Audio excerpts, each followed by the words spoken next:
প্রয়াত tour operator association of Cox's Bazar তথা টুয়াকের সদস্য ও তাদের পরিবারের সদস্যদের স্মরণে দোয়া মাহফিল অনুষ্ঠিত হয়েছে।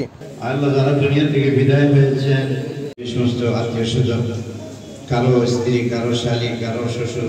সোমবার শহরের রিসোর্ট আইল্যান্ডিয়ার হলরুমে এই দোয়া মাহফিল অনুষ্ঠিত হয়। এতে অর্ধশতাধিক হাফেজ ও উলামায়ে একরাম অংশগ্রহণ করেন।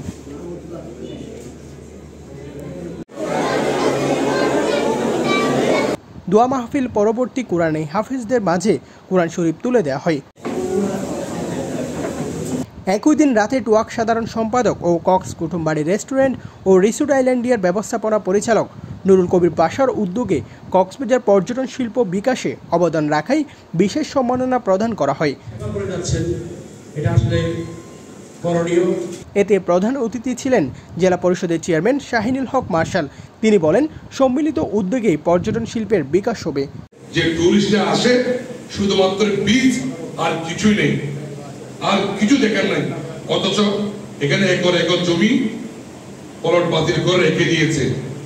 এগুলোকে যদি সুন্দরভাবে বন্টন করে বিভিন্ন ধরনের ইভেন্টের মাধ্যমে টুরিস্টদের আকর্ষণ করার মতো যদি এরকম যদি পদক্ষেপ নেয়, তাহলে আমি মনে করি এই পর্যটক যারা আসছে দ্বিগুণ আসবে কক্সবাজারে।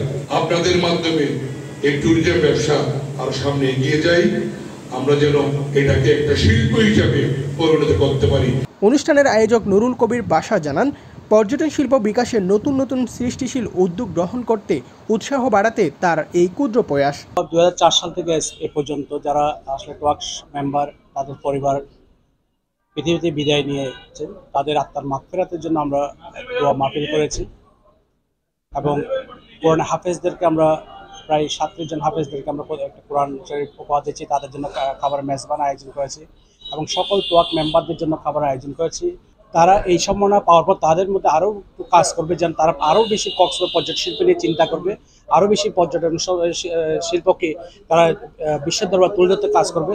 পরে সম্মানিত অতিথিদের বিশেষ সম্মাননা প্রদান করা হয়। News desk, TTN, Cox's Bazar.